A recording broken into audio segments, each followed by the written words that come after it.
Yeah. It's not there's number 17. It's like, yeah, it's like the same as one size. It's probably it's like yeah.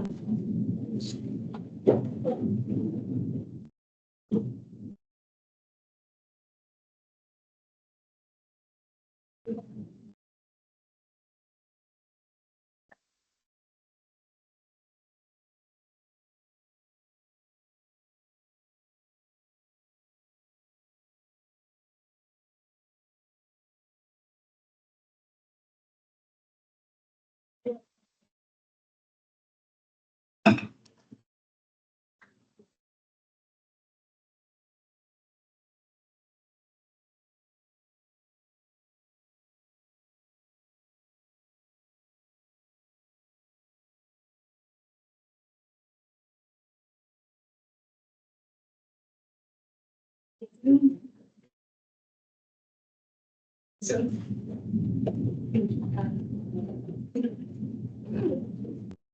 that's it.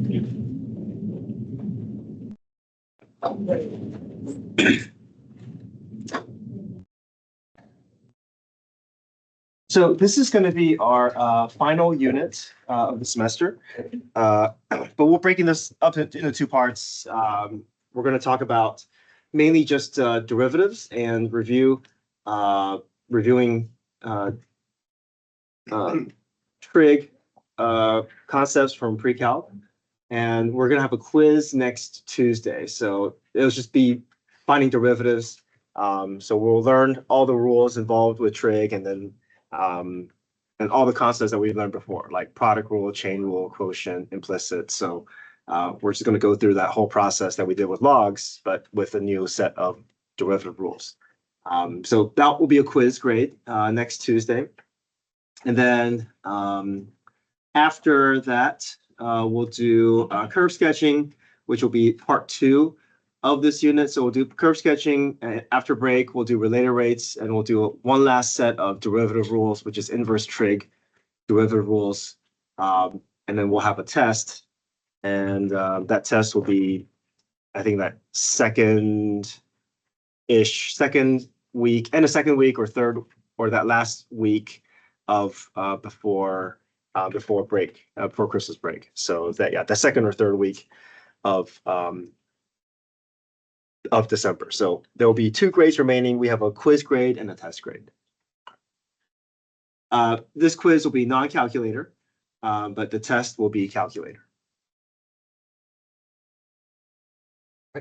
So today we're just doing review for trig review, like unit circle, solving trig equations. So everything today should feel familiar.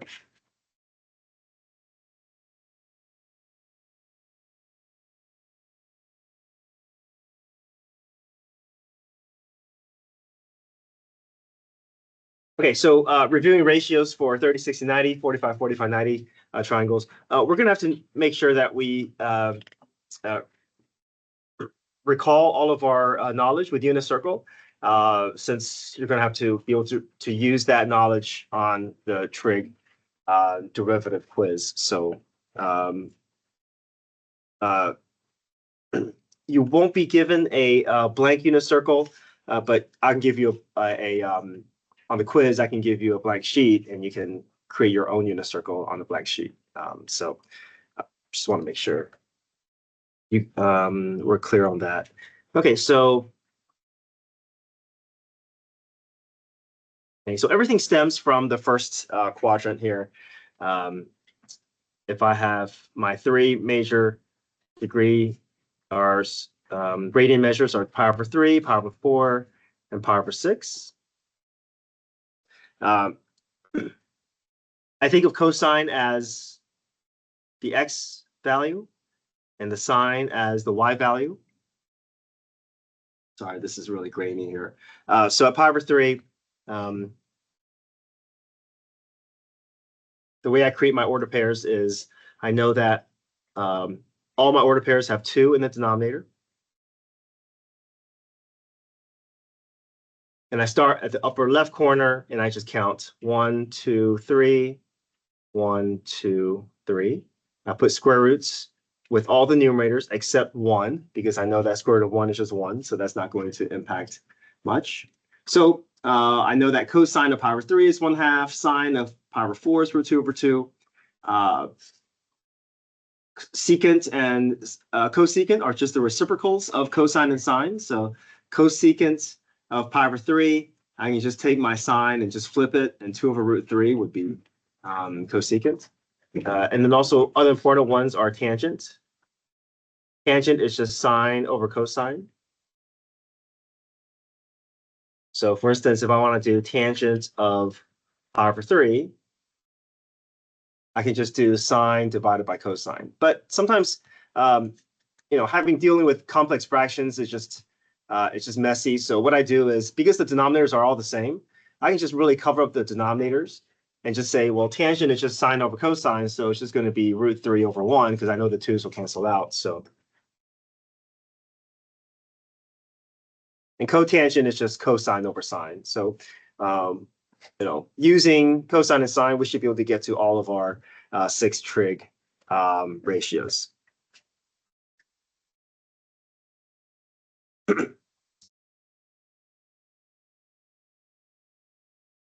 Okay. And then in terms of the 4 quadrants, first quadrant has positive x and positive y. Second quadrant has a negative x and a positive y. Third quadrant is negative x, negative y. And fourth quadrant is positive x, negative y. So we know that in the second quadrant, all of our cosine values, all of our cosine ratios will be negative. All of our sines will be positive. We know that in the third quadrant, both the cosine and sines will be negative. And the fourth quadrant, cosine is positive and sine is negative.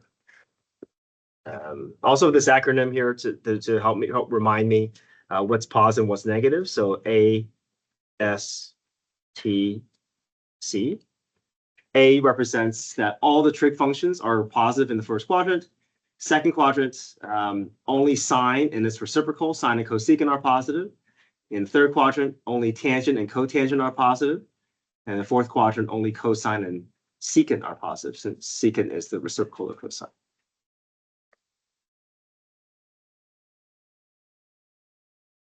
Okay. All right, go ahead and try finding all 6 trig functions at 60 degrees, which is also same thing as pi over 3. So go ahead and try that.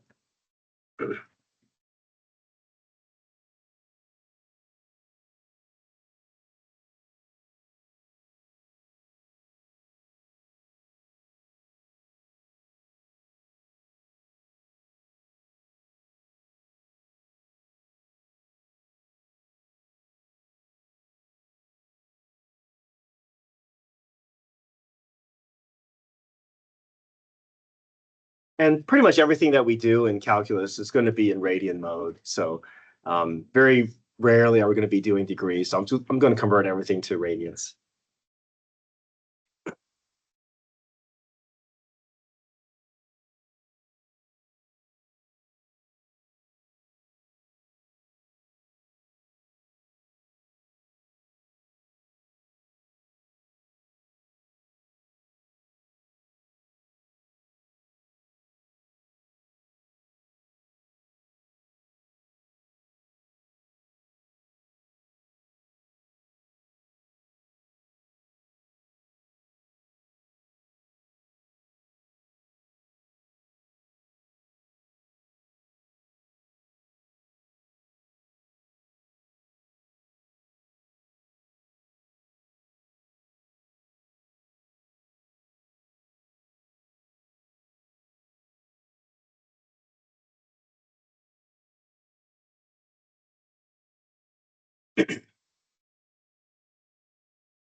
Okay, we're just using the order pairs. at pi over 3 to get everything that we need. In terms of rationalizing the denominator, you don't have to rationalize the denominator, but if something is represented with the ratio rationalized, you need to be able to recognize that and be able to connect that. So you won't be taking off points if you don't rationalize something on free response on the AP exam. But if the multiple choice answer was something rationalized, then you need to be able to know how to get from one form to the other. Okay, 225 degrees is same thing as 5 pi over 4.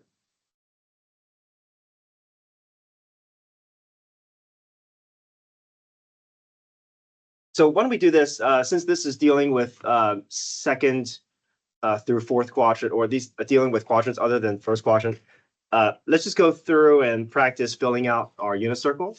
So this is on page 6A.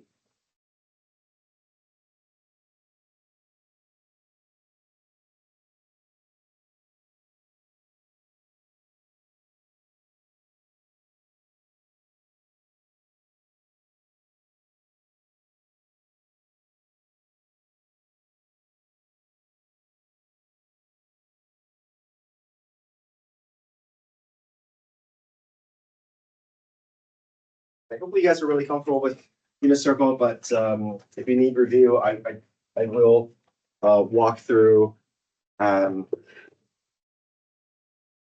these radian measures with you.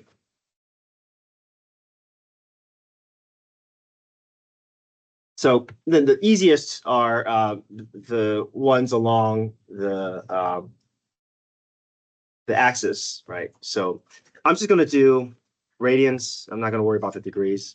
So we know 0 here. This is pi over 2. This is pi.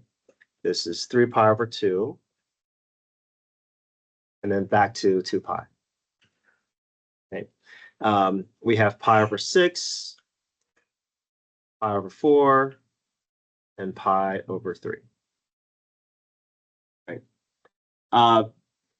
Now, as far as the second, third, and fourth quadrant goes, all the middle ones will have a denominator of 4. All the one closest to the x-axis will all share a denominator of 6. And all the ones furthest away from the x-axis will all share a denominator of 3. So we know this is going to be 3. We know this is divided by 4, and we know this is divided by 6.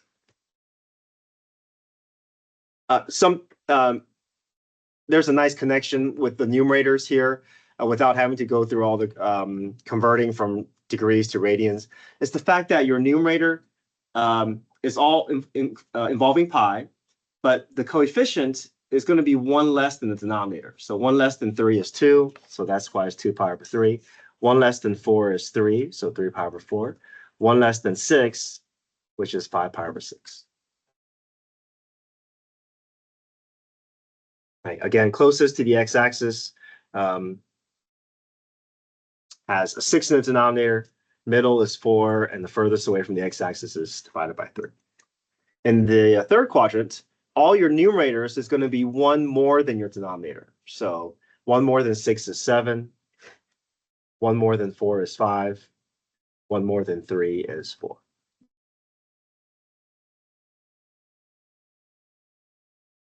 And then fourth quadrant, divided by 6 is closest, divided by 4 is the middle, divided by 3 is the furthest away.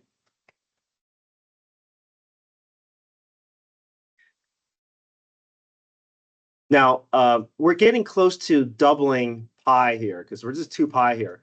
So the way I think about it is that I'm going to be a little bit less than 2 pi. So it's going to be less than double my denominator. So my denominator is 12. So 12 over 6 is too large. So I'm going to back off by 1. So if I decrease by 1, it's 11 pi over 6. If I double 4, it gets me right at 2 pi, but I want to back off of 2 pi a little bit. So 1 less than 8 is 7. If I double 3, I get 6. 1 less than 6 is 5. So that's how I think about getting those radian measures.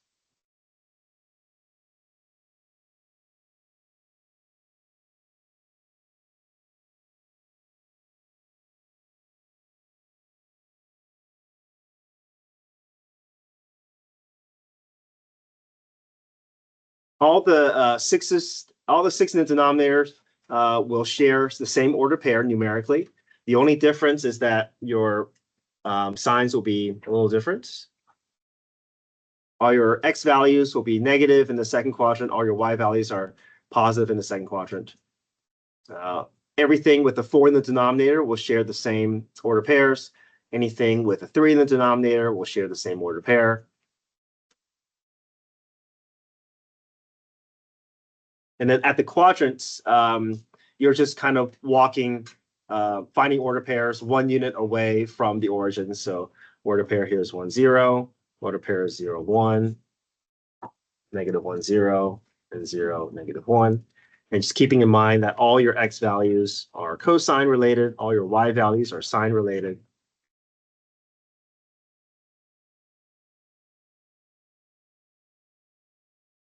Let's see if we can just fill those out real quick.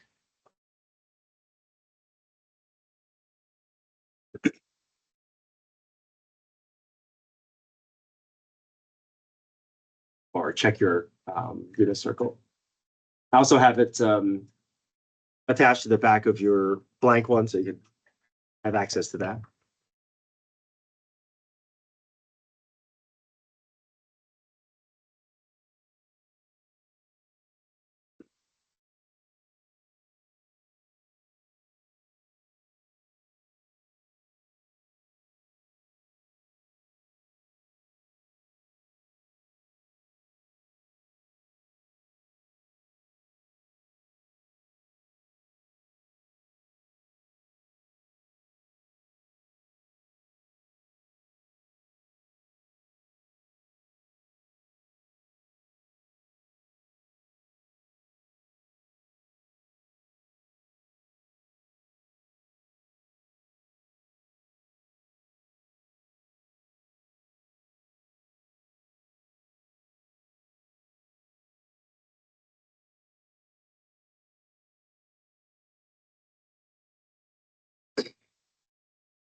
Okay, so going back to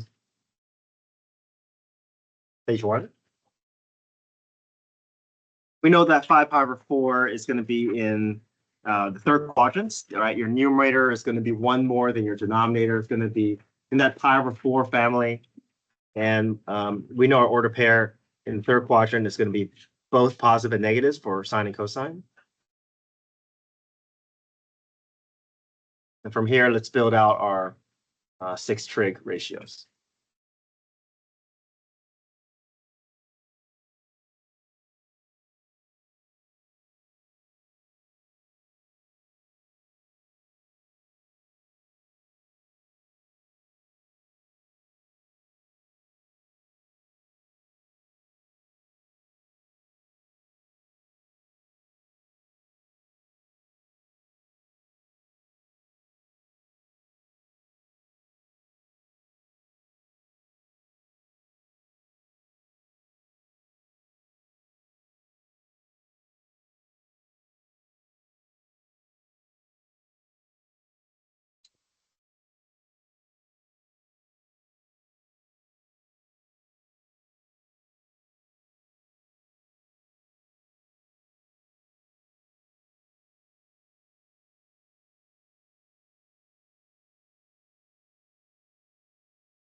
Okay, we're not going to have to worry about graphing or period and amplitude, so we can cross that out.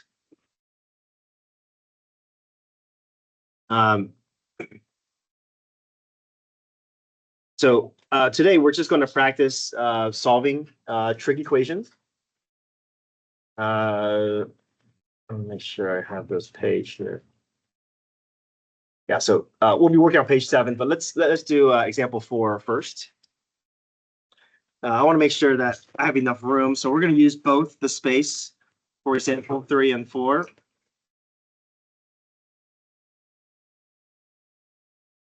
Now this requires trig identity, and if trig identity shows up on the quiz, I'll give the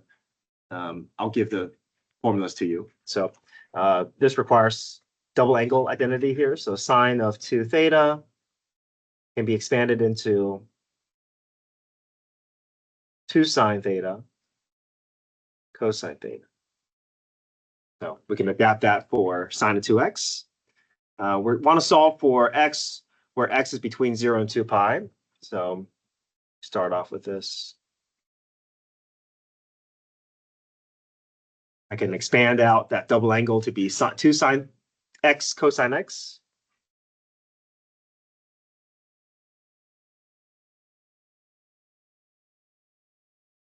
Okay, we don't want to divide by sine. If we divide by sine, we're potentially losing a solution. So the way we want to do this is we want to add and subtract, get this equal to 0, and then go through factoring and GCF. So let's bring sine over. Factor out my GCF, which is sine of x.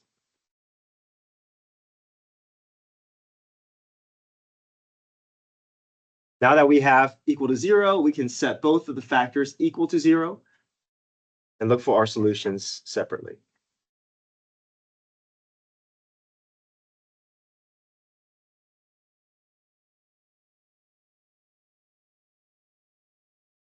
Okay, so sine of x equal to 0, we think about on our unit circle where sine equal to 0 at 0 and pi and 2 pi, but it doesn't include 2 pi, so we can just say 0 and pi. Here, if we solve for cosine, we want to look for places where on the unit circle where cosine is equal to 1/2. Cosine is equal to 1/2. We know cosine is positive in the first and fourth quadrant.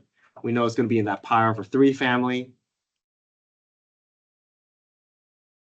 And we want something that's in that pi over 3 family in the fourth quadrant. It's going to be almost double pi over 3. So 6 pi over 3 is doubling it. And then if I back off a little bit, it's 5 pi over 3, which will land me in the fourth quadrant. 4 solutions that can fit this problem.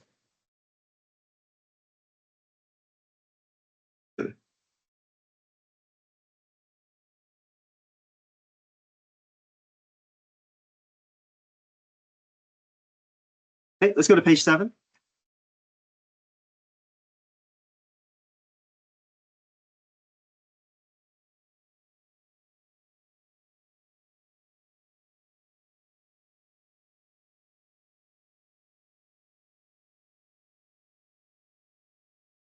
Okay, we need to be able to solve trig equations since on the quiz, you're going to be asked to find the derivative. And after you find the derivative, you're going to have to find the critical point.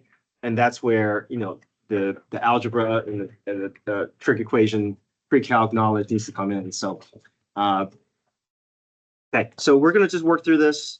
If you're working ahead of me, that's great. But whatever we don't finish will be your homework. Okay.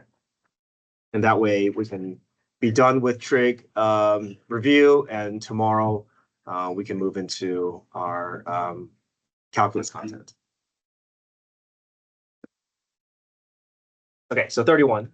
2 sine squared theta equals 1. I want to get sine squared by itself here.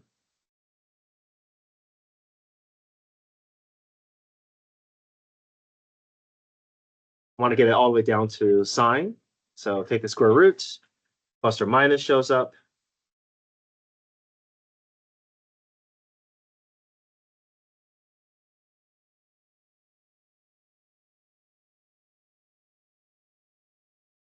Now we should be able to recognize that 1 over root 2 is same thing as root 2 over 2.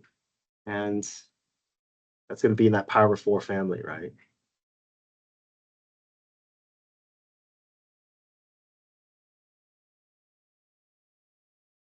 So we can list out all the gradient measures in all 4 quadrants. They're all going to be in that pi over 4 family.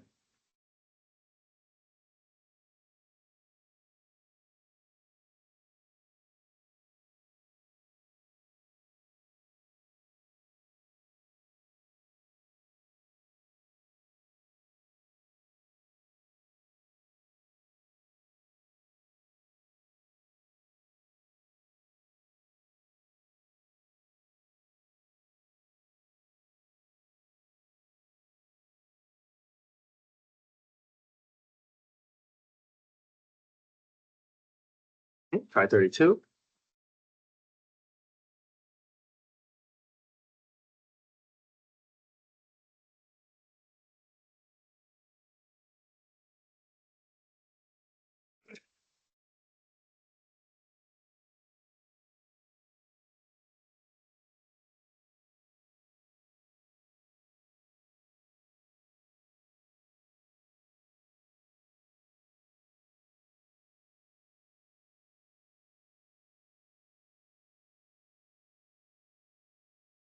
So tangent is positive plus or minus root 3 in that pi over 3 family, sine over cosine, which is root 3 over 1. So we list out all the variations of pi over 3 in all 4 quadrants.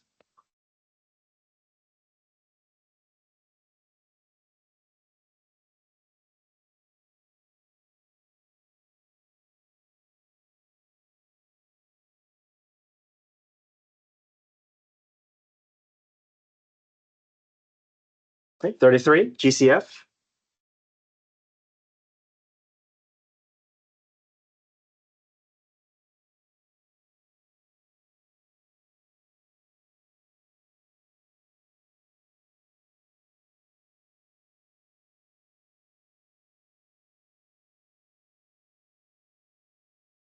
Okay, think about where tangent of theta is equal to 0.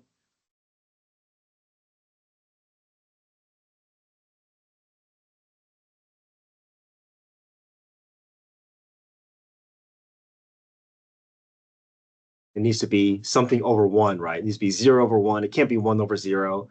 So it's going to be in along the x-axis, right? So it's either 0 or pi.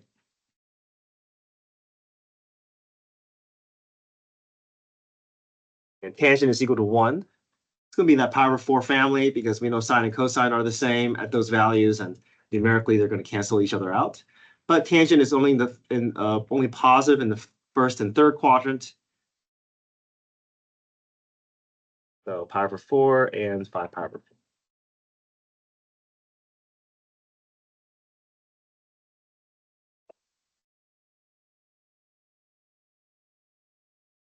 Here, you may be tempted to want to just factor the cosine out and then set the factor equal to 1/2 by dividing 2. But what needs to happen? If we want to go through factoring, what needs to show up on the other side? Has to be 0. So we can't leave that 1 there, which means we're forced to bring that 1 over, and there's no way around it. We have to do trinomial factoring. We can't factor these two and set both sides equal to 1. That doesn't work. Right? So this feels, if you want to find, create an easier version of the factoring for this problem, you can convert this in terms of x and say, well, this is essentially the same process as 2x squared minus 2x minus 1. So if I can factor this, I can bring the cosine back in and go from there. So if I want to factor this here,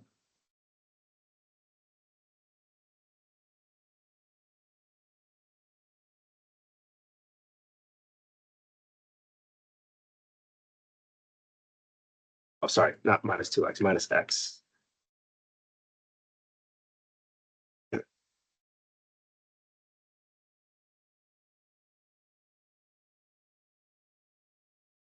Multiplies to be -2 and adds up to be -1. Double check this works. 2x squared minus 2x plus 1x, that gives us -x minus 1. So now that I have my factored form, if it helps, go through x's. If you're okay with factoring from the cosine level, you can do that. But we can bring this back in terms of cosine if you decide to factor using something that's more familiar.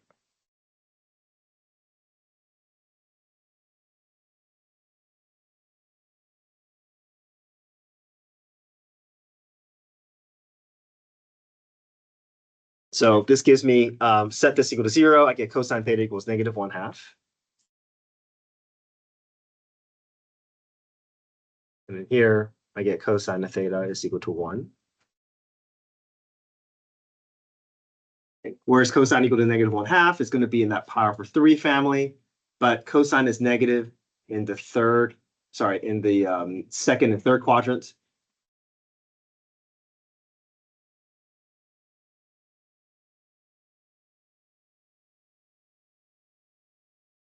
And cosine is equal to 1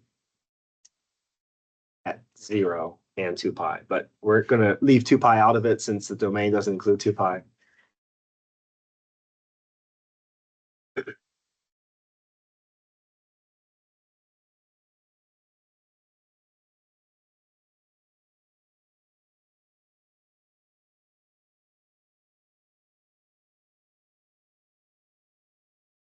Um, 35.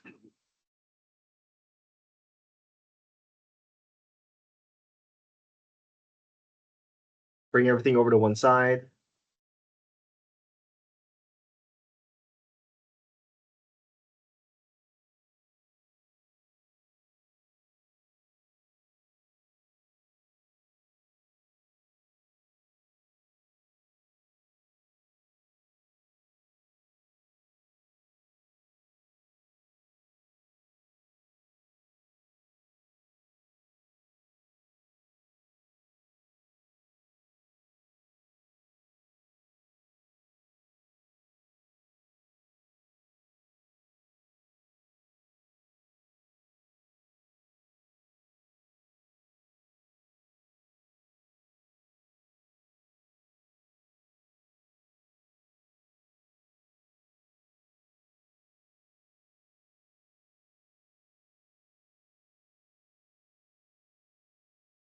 Cosecant theta can never be equal to 0, since cosecant is the same thing as 1 over sine.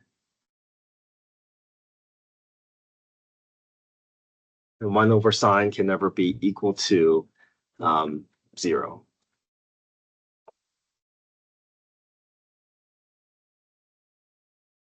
Next up, I set secant of theta equal to 2. If it's easier to think in terms of cosine, we can flip both into something that's more familiar. So if I flip secant, I can make secant cosine.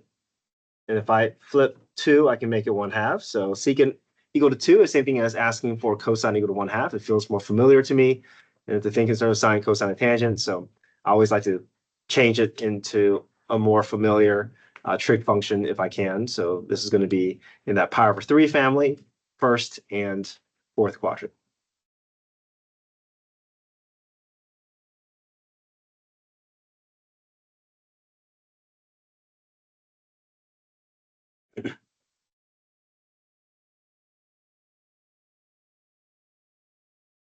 $36. If we think about, when is sine equal to cosine? If you think about everything in that power over 4 family, we can see when sine is equal to cosine. So basically anything in that fourth power over 4 family, but they have to be the same. They can't be one positive and the other negative. So basically only in the first and the third quadrant. So it's going to be power over 4 and 5 power over 4.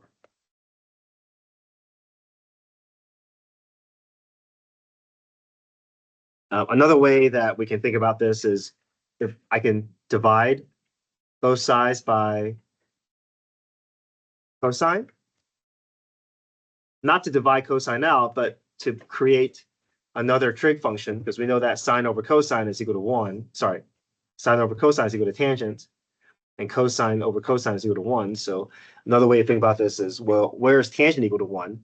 Same thing, right? Tangent is equal to 1 when sine and cosine are equal. So in the first and the third quadrant. So we can think of it this way and get to the same results.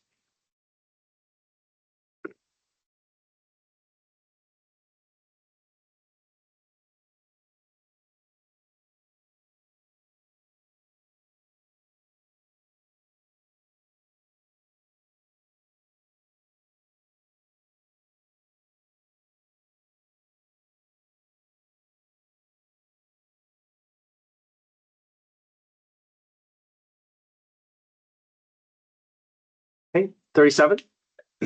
Cosine squared plus sine theta equals to 1.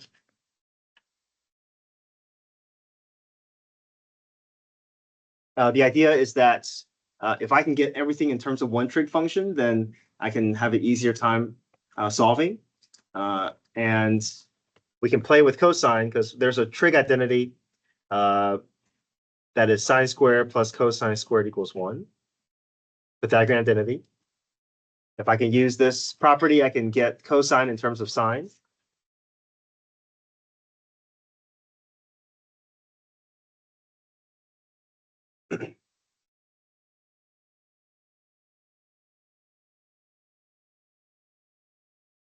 So I'm making a substitution here, replacing cosine squared with 1 minus sine squared.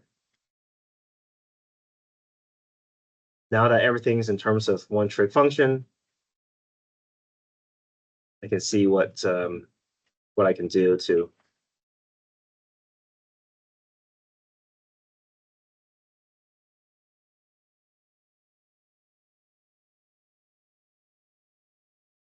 So the ones cancel out, and I can rearrange this to make it sine theta minus sine squared theta equals 0. I can factor a sine out, and I can factor and set to the other side as long as the other side is equaling a 0.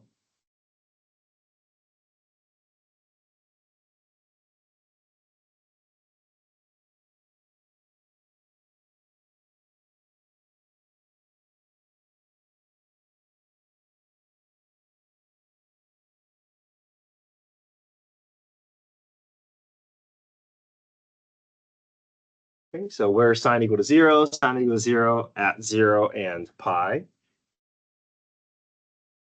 Sine is equal to 1, just pi over 2.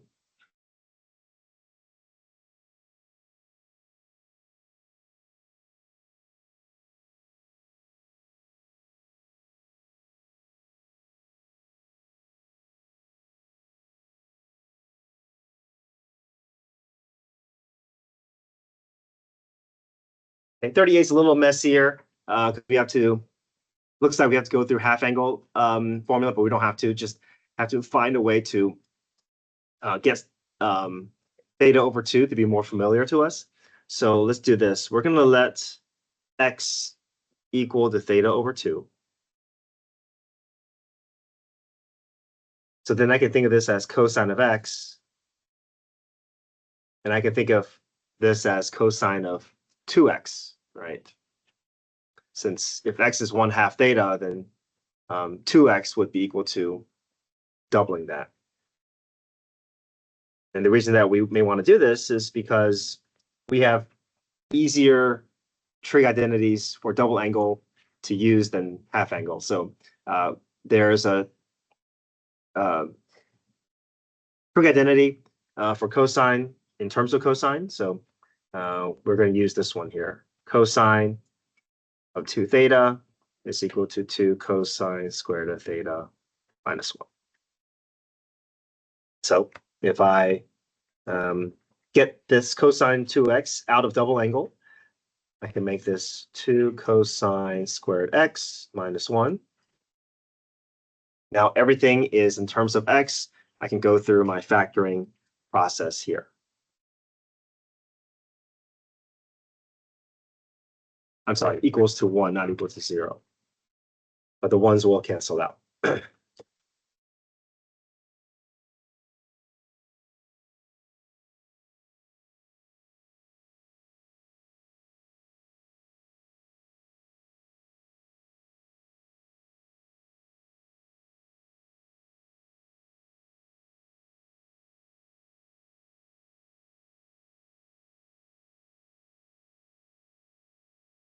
Okay, cosine of x equals 0.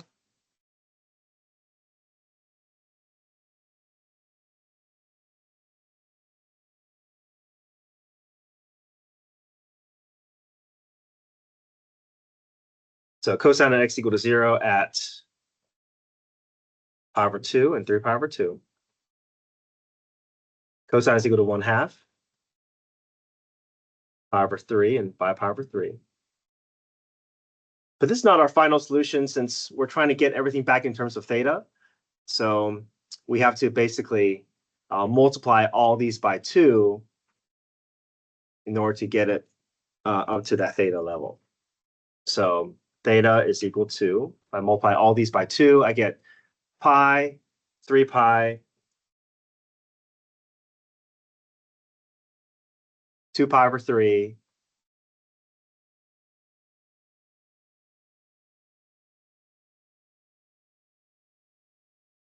and 10 pi over 3.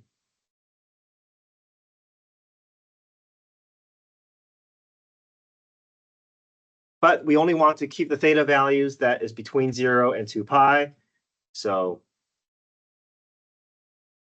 3 pi is out, 10 pi over 3 is out. So just pi and 2 pi over 3.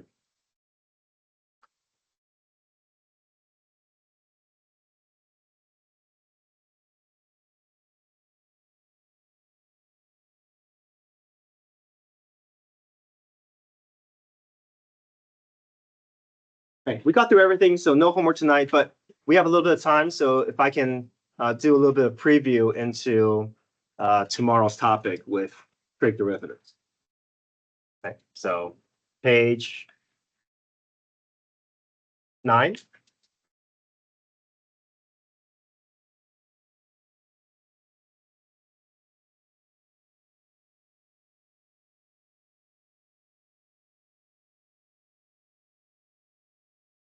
So we have 6 trig derivative rules, which we're going to learn how to derive them for now, but eventually we're going to need to, we have a much more efficient way of memorizing them. But for now, we have 2 rules that we're going to kind of build off of. So the rule for sine and cosine is that the sine's derivative is cosine of x, and the derivative for cosine is negative sine. So these are the 2 rules. We have other rules like tangent is secant squared, cotangent is negative cosecant squared, secant is secant tangent, and cosecant turns into negative cosecant cotangent. So these are the 6 rules, but we're going to work on using just these 2 rules to prove that the derivative of tangent is equal to secant squared. And we're going to rely on our knowledge of chain, quotients, and product rule. So if we think about tangent, we can represent tangent in terms of sine and cosine, right? So tangent's derivative, tangent can be represented as sine of x over cosine of x. And if I want to find the derivative of sine over cosine, I can go through what rule? Yeah, numerator denominator. So I got to go through quotient rule. So we have the rules available to us. We know sine's derivative is cosine. We know the derivative of cosine is sine. Negative sine. So we're going to build out quotient rule and see if the derivative will clean up to be what we expect it to be, which is secant squared. So let's go through quotient rule. Numerator is f, my denominator is g.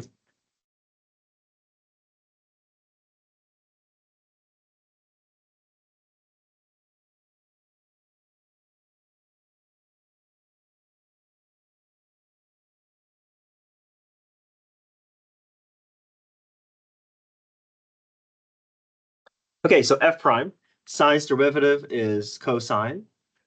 So put that down. G function doesn't change, so we'll stay cosine. Back to f doesn't change, so sine. And then cosine's derivative is negative sine. All over denominator squared, cosine squared x.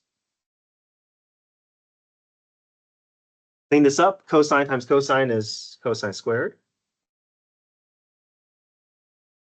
Negative sign times negative sign is what? Well, two negatives make positive. Okay, so yeah, so positive sign squared. Now there's a trig identity here. What's sine squared plus cosine squared equal to? 1. So I'm left with 1 over cosine squared x. And I can clean this up. 1 over cosine squared x is the same thing as what? Secant squared x. So we've proven that going through quotient rule and relying on these original two anchor rules that we can prove that tangent's derivative is equal to secant squared.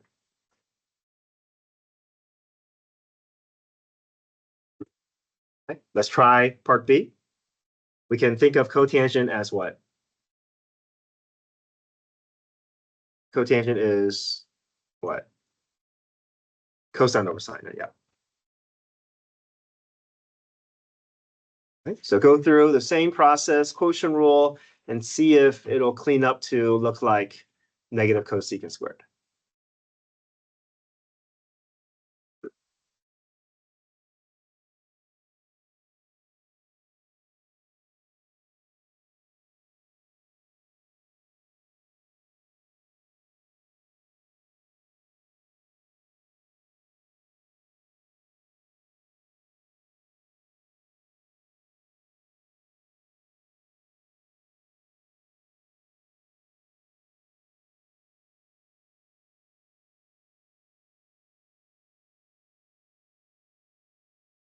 F prime g minus f g prime all over g squared. Both my numerator terms are going to end up being negative. So if I factor the negative out, I can make it sine squared plus cosine squared, turn that to a 1, but the negative is going to stay negative 1 over sine squared, the same thing as negative cosecant squared x, which proves that cotangent derivative is negative cosecant squared x.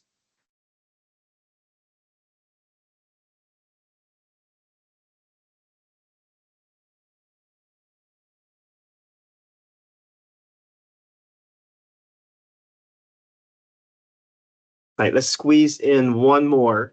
Part C, this is secant.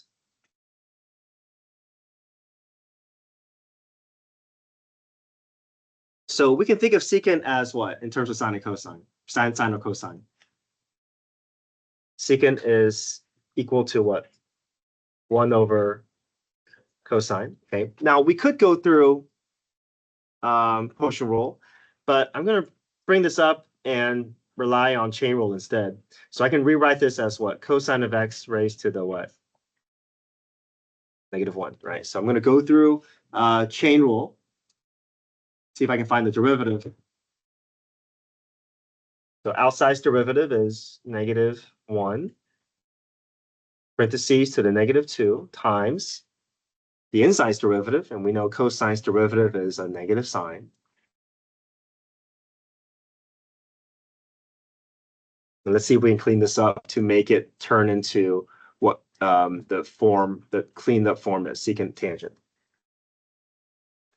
So if I clean this up here, I can multiply the two negatives, become positive. I can leave the sign up in the numerator. And then my denominator is cosine squared x. And this doesn't quite look like secant and times tangent, but what if I continue to break this down? Sine x in the numerator, and I can break down cosine x as cosine x times cosine x. What if I continue to break this down and think of it as sine x over cosine x times 1 over cosine x? Okay. What's sine over cosine? Tangent. What's 1 over cosine? Secant. So we have tangent times secant, which is secant x tangent x. So we're able to derive and prove that secant's derivative ends up cleaning up to be secant times tangent.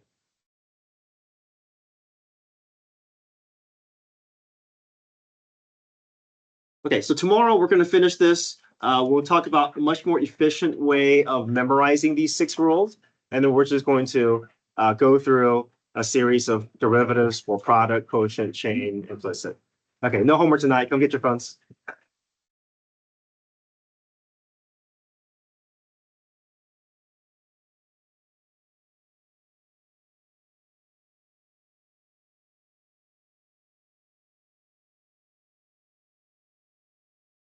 Sorry, no homework, but I will walk around and check your page 7, which you guys did it since we did in class.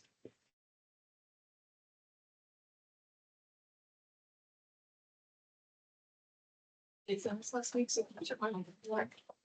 I don't remember, was it the other kind? Yeah, it's mainly this one. I can grab it.